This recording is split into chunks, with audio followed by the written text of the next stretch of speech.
আবারও সেই জুনে চলে গেছে, এপ্রিল জুন এই আলোচনায় চলে গেছে।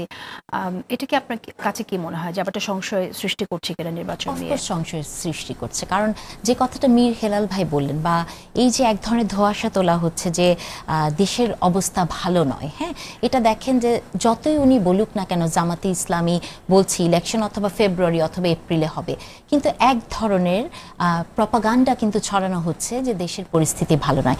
আপনি আমাকে বলেন তো জেসিন আপা, বাংলাদেশ কি কোনোদিন প্যারাডাইস ছিল? বাংলাদেশে তো ইলেকশন হয়েছে, 91-তে হয়েছে, 96-তে হয়েছে। বাংলাদেশ কি কোনোদিন এমন ছিল যে যেখানে কোনোদিন মারামারি হয়নি, কোনোদিন খুন হয়নি, কোনোদিন ধর্ষণ হয়নি? তারপরও তো এই দেশে ইলেকশন হয়েছে। তাহলে এমন কি পরিস্থিতির সৃষ্টি হচ্ছে যে এই মুহূর্তে ইলেকশন হতে পারবে না? ওনার একটি কথায় আমি খুব দুঃখ পেলাম, যে উনি বললেন যে আপনি যখন নারীর প্রসঙ্গ আনলেন, যে শিবিরের ছেলেরা ছিল, বা আপনি দেখেছেন যে কেমন করে নারীকে অবমাননা করার পর তাকে বুকের মধ্যে কোরআন শরীফ দিয়ে, গলায় মালা দিয়ে বরণ করে নিয়ে আসা হয় থানা থেকে। এই ঘটনাও এই দেশে ঘটেছে, তাই না?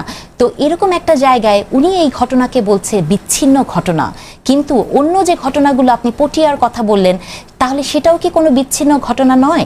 সেইটার উপর বেস করে জামাতের আমির কি বলতে পারেন যে দেশে ইলেকশন করার অবস্থা নাই? পারেন? তো বাংলাদেশ, আমি মনে করি যে এমন কোনো সংস্কার বাংলাদেশে কখনোই হবে না যে বাংলাদেশ একটা স্বপ্নের দেশ হয়ে যাবে, স্বপ্নপুরী হয়ে যাবে, কোনোদিন আমরা লাঞ্ছিত হব না।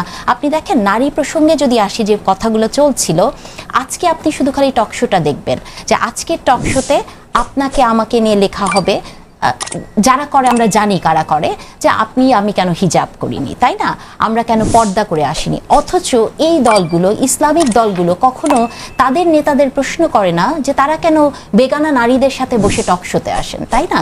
এই প্রশ্নগুলো কিন্তু তাদের আসে না কখনো। বা পুরুষের যে চোখের পর্দা ইসলাম ম্যান্ডেটরি করে দিয়েছে, পুরুষের চোখের পর্দা নিয়ে কিন্তু এইসব দলগুলোর কোনো প্রশ্নে আপনি দেখবেন না যে তাদেরকে প্রশ্ন করে। আবার আপনি দেখবেন যে চরমোনাইয়ের একজন কয়েকদিন আগে, আমার ভালোই লেগেছে যে তার সরলতার সাথে তিনি স্বীকার করে গেছেন যে একটা টক শোতে বাংলাদেশকে উনি আফগানিস্তান বানাতে চায়, এবং সেই দলটির সাথেই কিন্তু জামাত একাত্মতা ঘোষণা করেছে। তাহলে আপনার কি মনে হয় না যে জামাতও পরোক্ষভাবে এটাই বলছে যে বাংলাদেশ আফগানিস্তানে পরিণত হবে? যদি কোনো দল প্রকাশ্যে একটি টক শোতে বলে যে বাংলাদেশকে আমরা আফগানিস্তান বানাতে চাই, এবং সেই দলের সাথে যদি আপনি অ্যালায়েন্স ক্রিয়েট করেন, তাহলে আপনারও তো পরোক্ষ মতামত আসলে সেটাই।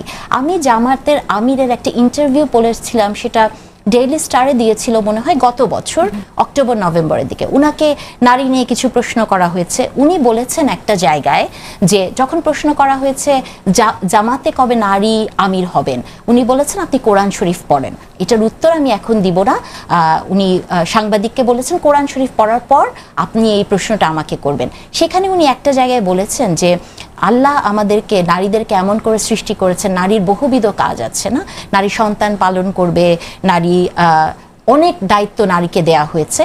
তার পাশাপাশি নারীকে যদি আপনি রোজগারের দায়িত্ব দেন, তাহলে নারীর জন্য একটা ইনজাস্টিস হবে। তাহলে কি জামাতি ইসলামী ইনডিরেক্টলি বলতে চায় যে বাংলাদেশের নারীরা কোনো কর্মক্ষেত্রে যোগদান করবে না? বাংলাদেশের নারীরা, মানে নারী বিষয়ক, দেখেন যে দেশে 51% হচ্ছে নারী, তাই না, সেই দেশে নারীর প্রশ্নে আপনাকে আসলে মানে স্পষ্ট জবাব দিতে হবে।